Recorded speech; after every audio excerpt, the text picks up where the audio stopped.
저는 한 5, 6년, 4, 5년 동안 매일은 아니죠. 일주일에 적어도 한 3번, 4번씩 정해진 시간에 아침에 헬스장에 가서 운동을 합니다. 가면 맨날 보는 분들만 봐요. 그 시간에 오는 분들만 보는 거죠. 많으면 한 7, 8분, 적으면 한 4, 5분이 이렇게 그 시간에 운동을 합니다. 근데 가끔 보면 못 보던 분들이 있을 때가 있고, 평소보다 사람들이 붐빌 때가 있어요. 그때가 언제일까요? 시기적으로 보면 매년 초, 계절로 보면 봄, 요일로 보면 월요일, 그리고 명절 직후에 그렇게 사람들이 많아요. 연초가 되면 사람들이 이제 하나의 목표를 품죠. 다이어트라는 목표. 그래서 내가 다이어트 하겠다 올해는 해서 열심히 헬스장에 등록해서 다닙니다. 또 봄에는 왜 사람들이 몰릴까요? 여름에 특히 젊은 분들 수영복 입어야 되니까 몸매를 가꿔야 돼서 봄에 이제 회원들이 많이 몰립니다. 그리고 명절 후에는 이제 명절 동안 먹었던 음식 다 소화시켜야 되니까 그렇게 운동을 하려고 많이들 찾아오는 거죠. 근데 제가 몇 년 동안 지켜본 바로는 그렇게 안 오시던 분들이 그렇게 오는 경우에 그분들이 계속해서 쭉 이렇게 그 시간에 운동을 하는 경우는 많이 못 본 것 같아요. 그러니까 처음에는 열심히 다들 옵니다. 한 주, 2주는 열심히 와요. 그러다가 점점점 오시는 분들이 줄고 결국 한 달 정도가 지나면 어떻게 될까? 또 맨날 보던 분들하고 운동하는 거예요. 아마도 그분들이 다 그런 건 아니겠지만 운동을 시작할 때 단단히 마음먹었을 거예요. 그래, 이번엔 내가 기필코, 올해는 내가 기필코 살을 빼리라, 다이어트를 하리라. 그런데 그렇게 몇 날 며칠은 의욕이 막 있어요. 열심히 해요. 그래서 막 새벽같이 일어나서 운동을 하러 옵니다. 근데 시간이 흐르다 보면 그 마음에 이런 마음이 드는 거예요. 저도 겪었기 때문에 이렇게 말씀드릴 수 있어요. 어떤 마음이 드냐면, 야, 그동안 열심히 했잖아. 그러니까 오늘은 좀 쉬어도 돼. 또 이런 마음이 듭니다. 야, 어제 일하느라 고생했지. 오늘은 좀 쉬자. 또 이런 음성도 들려요. 야, 원래 다이어트는 내일부터야. 그렇게 자꾸 하루 이틀 빠지다 보면 그게 점점점 운동과는 멀어지는 거예요. 그러다가 결국 어떻게 돼요? 완전 운동을 끊어버리는 상황까지 나타나게 된다는 거예요. 그런 음성을 우리는 2글자로 이렇게 얘기합니다. 유혹이다. 유혹. 비단 운동뿐이겠어요? 우리의 일상의 삶, 특히 우리의 신앙생활에서도요. 우리가 수많은 유혹과 수많은 시험을 만나요.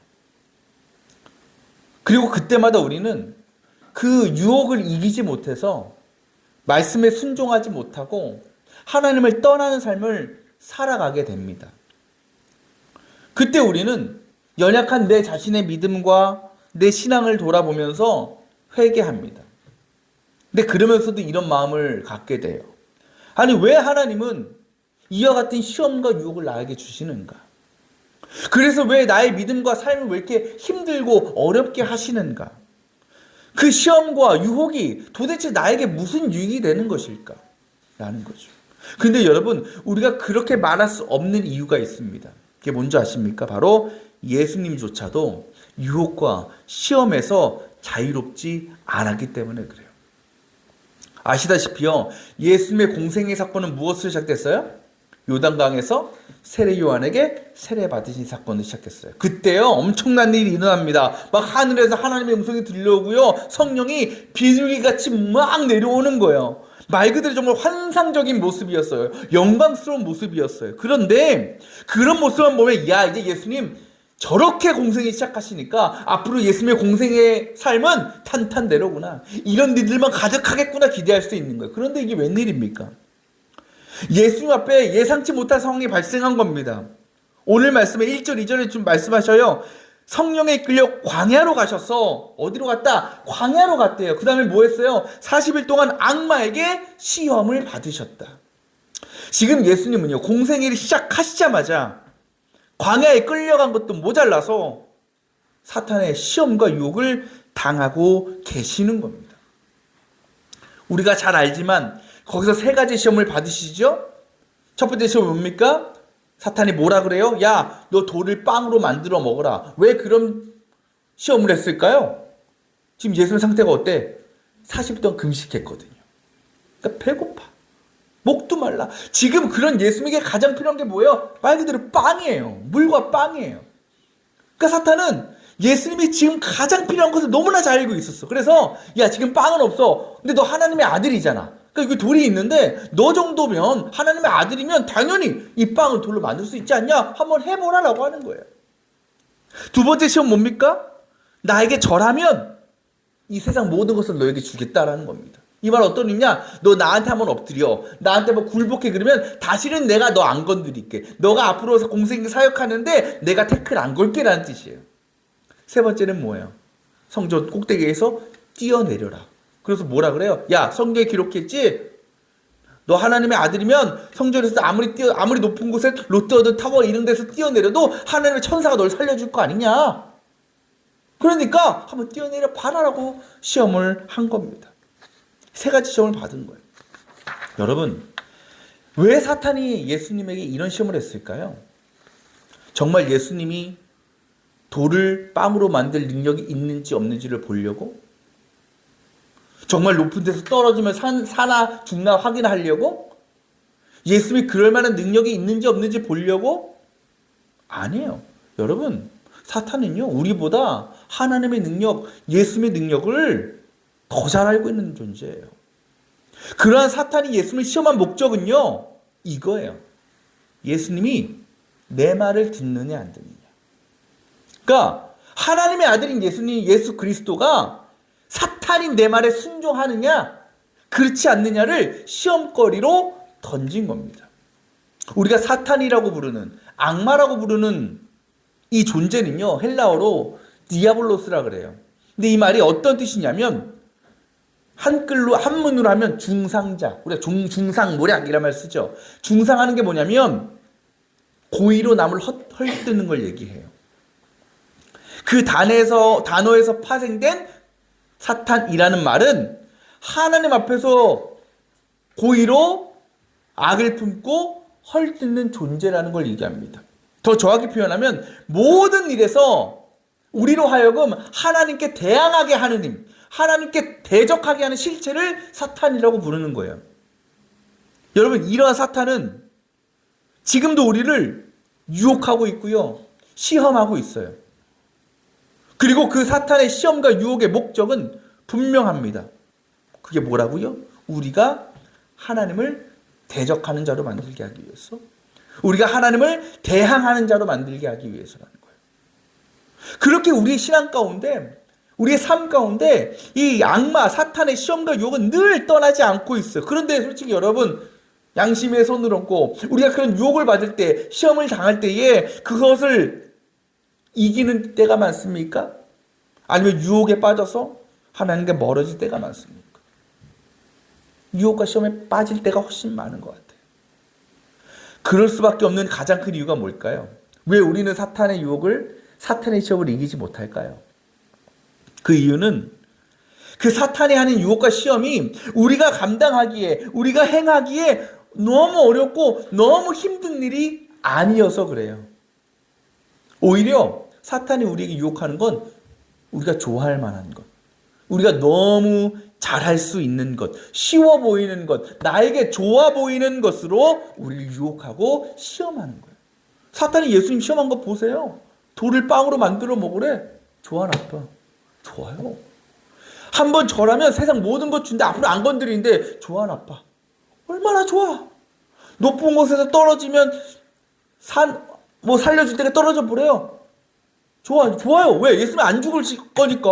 그러면 어깨 힘 들어가죠. 봐라, 안 죽지 않냐? 하나님 다 지켜주시지 않냐? 우리에게 하는 그 사탄의 유혹과 시험도 마찬가지예요. 우리가 너무 좋아하는 걸 하라 그래요. 우리에게 편한 걸 하라 그래요. 근데 여러분, 문제는 그렇게 하는 것이 결국 우리에게 어떻게 다가오냐? 하나님부터 멀어지게 만든다니까요.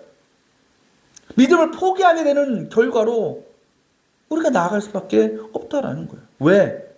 우리가 그 유혹과 시험에 넘어가는 것, 그 사탄의 음성을 따르는 것 자체가 하나님이 아니라 사탄에 순종하는 일이기 때문에.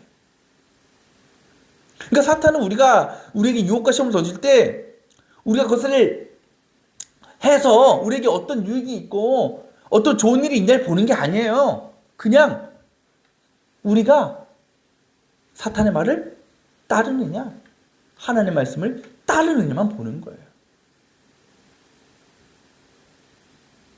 그래요. 여기서 우리는 아까 서두에 말씀드린 그 질문을 다시 한번 던지는 거예요. 왜 그렇다면 이런 시험과 유혹, 전혀 우리에게 유익이 될 것도 없고 득될 것 없는 것 같은 이걸 왜 우리가 만나야 되느냐? 왜 우리를 떠나지 않느냐? 오늘 말씀 보면요, 예수님께서 성령 충만해졌잖아요. 세례 받고 성령께서 임하신 거예요. 그런데 그렇게 충만하게 하신 성령께서 모르는 말씀 뭐라 그러냐면 성령에 이끌려 광야로 갔다 그래요. 예수님께 그 충만한 은혜를 주신 성령님이 이제는 예수님을 광야로 이끌어 가시고 거기서 시험을 만나게 하셨다라는 겁니다. 그래요. 예수님은요, 내 의지도 사탄의 계획도 아니라 어떻게 보면 전적으로 성령님의 인도하심으로 광야에 들어갔고 거기서 사탄을 만나서 시험을 당하시게 된 거예요. 우리가 만나는 시험과 유혹도 마찬가지예요. 우리가 만나는 시험은 사탄이 주는 게 아니에요. 성령께서 우리를 그 길로 인도하시는 거예요. 사탄의 시험을 만나도록, 유혹을 당하도록. 여러분, 그러면 더 배신감 느끼지 않아요? 더 배신감 느끼죠. 우리가 만나는 시험과 유혹들이 그저 사탄의 계략과 사탄의 의도인 줄 알았는데 그 배후에 누가 있는 거예요? 성령이 계시다라는 겁니다. 이제 결혼을 하고 저희도 아이가 생기다 보니까 종종 이전에 안 갔던 곳을 가게 되는 데가 있어요. 거기가 뭐냐면 수영장입니다. 바닷가나 수영장. 왜 애들은 수영 좋아하잖아요. 저는 별로 안 좋아하잖아요. 그러니까 애들은 다 물놀이를 좋아해요. 근데 아이들 데리고 바닷가나 수영장 가게 되면 저는 늘 아쉬운 게 있어요. 그게 뭐냐면 내가 너무 그걸 못 즐기고 있는 거예요. 바닷가를 가거나 풀장을 가면 나는 못 즐겨. 왜 못 즐길까요? 애들 보느라고 정신없어서? 아니요. 난 수영을 못하니까. 수영을 못하거든요. 물론 구명조끼 입고 튜브 타고 물놀이 할 수 있죠. 근데 이 나이가 되다 보니까 좀 창피하더라고. 그렇게 노는 게.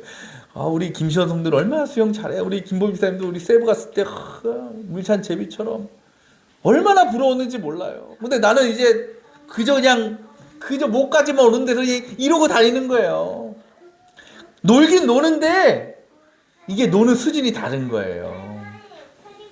그러니까 우리 김보미 집사님이나 김지현 성도님처럼 온 바다를, 온 수영장을 휘젓고 다니면서 느끼는 그 만족과 즐거움과 그저 튜브 끼고 물장구나 치고 구명축 끼고 왔다리 갔다리 하고 있는 저의 즐거움과 만족과는 차원이 다른 거예요. 뭐가 더 클까요? 여기가 훨씬 더 크겠죠. 그때마다 저는 생각해요.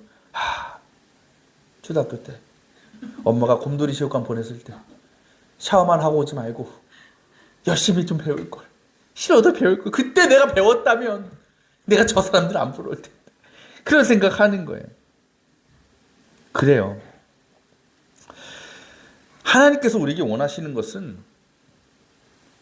비유적으로 은혜의 바다가 있다라고 하면 우리가 그 바다에 완전히 빠져서 거기서 막 스노클링도 하고 다이빙도 하고 스킨스쿠버도 하면서 그 은혜의 바다를 마음껏 즐기기를 원하시는 거예요. 그저 튜브 끼고 허우적대거나 그냥 난간에 걸쳐 앉아서 물장구만 치는 수준으로 우리가 은혜를 누리기를 주님은 원하지 않으시는 거예요.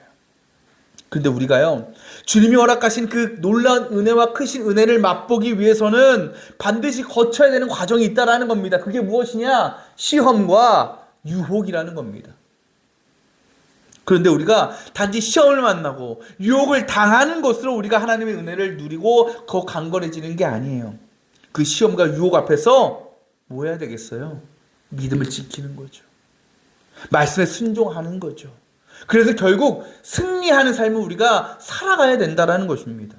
물론 그 과정이 힘들죠. 어렵습니다. 그 유혹들을 떨쳐내고 이기기가 너무나 힘든 일입니다. 때문에 우리 힘으로 하는 것이 아니라 성령님이 하시는 거예요.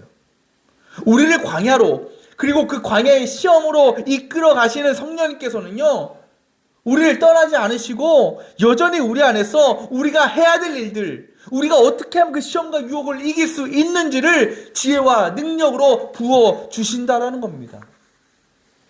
주님은요, 우리가 그 성령의 이끄심대로 행하느냐 그렇지 않느냐를 확인하고 싶으신 거예요. 어떤 분들 말해요. 아, 목사님, 제 인생에 너무 시험이 많아요. 너무 세상적인 유혹들이 많아요. 아, 왜 이렇게 성령님은 나를 안 도와주실까요? 이런 유혹을 당하도록. 여러분, 절대 그렇지 않아요.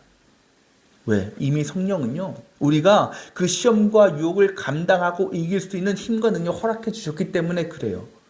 그래서 우리에게 무엇이 하나님께서 원하시는 일이고 무엇이 사탄이 승리하는 길인지를 이미 깨닫게 하셨어요.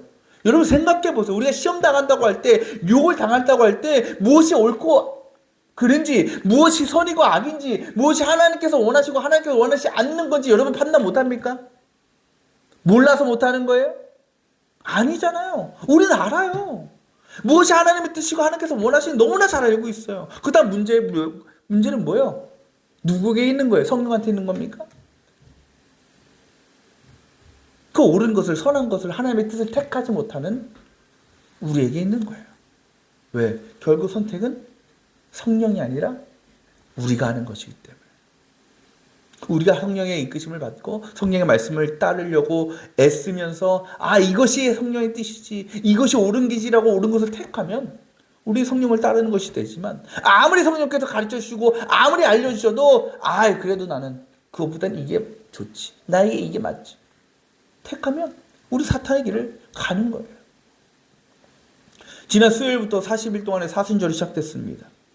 예수님께서 삶 가운데 수많은 순환과 고통, 그리고 십자가에서 죽으시기까지 얼마나 많은 사탄의 유혹과 시험이 있었는지 모릅니다. 하지만 주님은 끝까지 자신에게 맡겨진 사명을 감당하셨습니다. 늘 자신을 따라다니던 사탄의 그 달콤한 속삭임, 달콤한 유혹에 귀를 기울이지 않으셨고 오직 하나님의 말씀만을 따르고 순종하셨습니다. 예수님께서 그렇게 하실 수 있었던 이유는 뭘까요? 바로 그 모든 고난과 죽으심 끝에 뭐가 있으니까? 부활이 있으니까. 우리가 사탄의 시험과 유혹을 이기지 못하고 실패하는 가장 큰 이유가 뭘까요? 저는 그렇게 생각해요. 바로 그 시험을 잘 감당했을 때에, 그래서 승리했을 때에 그 이후에 우리가 경험할 놀라운 변화와 영광된 모습을 바라보지 못하고 기대하지 못하기 때문이라는 겁니다. 제가 헬스장 말씀드렸죠. 아침 일찍부터, 제가 한 6시 한 반쯤 가거든요. 아침 일찍부터 헬스장 가서 운동하는 것 쉽지 않은 일이에요. 때로는 귀찮고 하기 싫은 일입니다. 근데 여러분, 어쨌든 꾸역꾸역 가잖아요. 가서 운동하고 샤워까지 하고 나오면요, 그 마음이 어떨까요? 기분이. 내가 이러려고 운동 또 아침부터 하네. 이런 사람이 있을까요? 아니에요. 운동 끝나고 나면 뭐라 그래야 다. 운동하길 잘했다. 너무 좋다. 우리 사모님도 열심히 지금 필라테스 다니는데 매번 가기 전마다 이걸 가야 되나 말아야 되나. 근데 갔다 오면 좋은 거예요. 내 몸이 막 땀 흘리고 나면 얼마나 상쾌하고, 또 실제로는 안 빠져도 그냥 살이 빠졌다는 느낌적인 느낌이 들잖아요. 그럼 또 기분이 좋잖아요. 또 그렇게 하면요, 운동하고 안 할 때하고 하루를 시작하는 게 달라요. 운동 안 하면 뭔가 좀 찜찜해. 그래서 똑같이 음식 똑같은 양 먹어도 더 찐 것 같고 그래. 근데 운동하고 나면 먹을 때도 기분이 좋아요. 오늘 운동했으니까. 그래요. 운동을 하고 난 이후의 기쁨과 그 만족은요, 내가 운동을 가기 싫다는 그 유혹을 이기지 못하고 그래서 헬스장에 나오지 못하면 경험할 수 있는 거예요, 없는 거예요? 없는 거예요. 그래요. 우리에게 사탄의 시험과 유혹은 참 떨쳐내기 힘든 거예요. 그때 그것을 감당하고 승리할 수 있는 가장 좋은 방법이 뭘까? 바로 그 시험과 유혹에 넘어가지 않고 이겼을 때, 승리했을 때 내가 누리게 될 기쁨과 만족과 즐거움을 기대해 보는 거예요. 바라보는 거예요. 마치 예수님께서 당장 눈에 보이는 십자가의 고통과 수치가 아니라 그 이후에 놀라운 부활의 영광을 바라보시면서 그것을 위해서 모든 일을 감당하심으로 사탄의 시험을 이기신 것처럼 우리도 눈앞의 시험과 유혹을 통해서 얻게 될 잠시 동안의 인간적인 유익과 즐거움이 아니라 그것을 이겼을 때에 그건 너머에 예비된 하나님의 크신 은혜를 믿고 기대할 수 있다면 우리는 그 어떤 시험도 그 어떤 유혹도 능히 감당하고 승리하게 될 줄 믿습니다. 학교에서 학생들이요 똑같은 수업 듣잖아요. 누구는 이 선생 수업 듣고 누구는 저 선생 수업 듣지 않아요. 똑같이 들어요. 그때는요 그 모습 보면 다 공부 잘하는 것 같아요. 다 잘 아는 것 같아요. 누가 공부를 잘하고 못하는지를 몰라요. 그래서 학생들의 수준을 판단하기 위해서 뭘 합니까? 학교에서 시험을 보는 거죠. 그리고 그 시험을 통해서 학생들은 내 수준이 어떤지를 정확하게 알 수 있는 겁니다. 우리에게 사탄의 유혹과 시험도 나의 지금 신앙의 현실, 나의 믿음의 수준을 판단할 수 있는 좋은 기회라는 겁니다. 우리에게 사탄의 시험은 그런 거. 만약 우리가 그 시험을 잘 이기지 못하면, 그 유혹을 잘 이기지 못하면 우리는 주님과 멀어질 수밖에 없어요. 신앙에서 뒤떨어질 수밖에 없어요. 연약해질 수밖에 없습니다. 때문에 우리는 그 유혹과 시험을 절대로 쉽게 생각해서는 안 돼요. 목숨 걸고 싸워야 돼요. 목숨 걸고 지켜야 돼요. 이겨야 돼요. 그리고 중요한 것은 한 번 이겼어, 한 번 승리해서 이야 끝났다 아니에요. 오늘 마지막 말씀에 이렇게 얘기해요. 예수님께서 사탄의 시험 받고 사탄이 예수님 말씀에 완전히 줄일랑 치잖아요. 도망치잖아요. 예수님 이겼지요. 근데 뭐라고 기록되어 있습니까? 사탄이 모든 시험을 끝마치고 물러가서 어느 때가 되기까지 예수님을 떠나 있었다. 언제까지? 어느 때가 되기까지. 이게 무슨 일이에요? 또 온다는 거예요. 또 온다. 또 오는 거예요. 우리도요 하나님의 부르심을 받게 될 그날까지요 사탄의 유혹과 시험은 끊이지 않을 거예요. 그리고 그때가 여러분 언제냐? 내 믿음이 흔들리고 연약해져 있을 때라는 것을 여러분은 직시하셔야 돼요. 왜? 흔들리지 않는 믿음을 소유한 사람은 사탄의 유혹이나 시험이 유혹거리가 되지 않기 때문에 그래요. 시험거리가 되지 않기 때문에 그래요. 우리 예배하는 것도 마찬가지 아니겠어요? 여러분 가운데는 주일날 예배 드리는 것이 아무렇지 않아. 당연한 거지. 하는 기쁨을 위해서. 그냥 뭐 생각할 것이 오는 분이 있는가 반면 어떤 분들은 가야 되나? 그냥 피곤한데 가야 되나? 좀 일찍 가면 손해보는 것 같은데 조금 10분 정도 늦게 가고. 이런 분들이 있단 말이에요. 그러니까 똑같은 현실이에요. 예배라는 똑같은 상황에서 이것이 어떤 분들에게는 전혀 유혹거리가 안 돼. 근데 또 어떤 분들에게는 시험거리가 되는 거예요. 무엇의 차이? 내 믿음의 차이라는 거예요. 사탄은요, 우리의 믿음의 현실을 너무나 잘 알아요. 그리고 그때를 틈타서 우리를 회방하고 우리를 시험합니다. 그때 하나님께서 우리에게 보길 원하신 게 뭐냐? 우리가 믿음의 결단을 하느냐, 그렇지 못하느냐라는 거예요. 사순절 보내고 있습니다. 지금도 우리를 회방하고 흔들어 놓는 그 유혹과 시험 앞에서 주님이 그러셨던 것처럼 우리가 인내하고 절제하며 그것들을 잘 감당하고 승리하려는 훈련과 교육의 시간이 바로 사순절입니다. 우리가 만나는 수많은 유혹과 시험 앞에서 사탄의 말이 아니라 하나님의 말씀으로, 사탄의 생각이 아니라 성령님께서 허락하시는 마음과 지혜를 따르며 행할 수 있는 저와 여러분이 되기를 원합니다. 그래서 당장 얻게 될 그 잠깐의 편안함과 유익이 아니라 내가 하나님의 말씀을 따랐을 때에 그 유혹과 시험에 승리했을 때에 누리게 될 놀라운 영광과 은혜와 기쁨을 우리가 기대하면서 그 모든 유혹들을 떨쳐내고 늘 믿음으로 승리할 수 있는 이번 사순절 기간 그리고 저와 여러분의 삶이 되어지시기를 주님의 이름으로 축원합니다.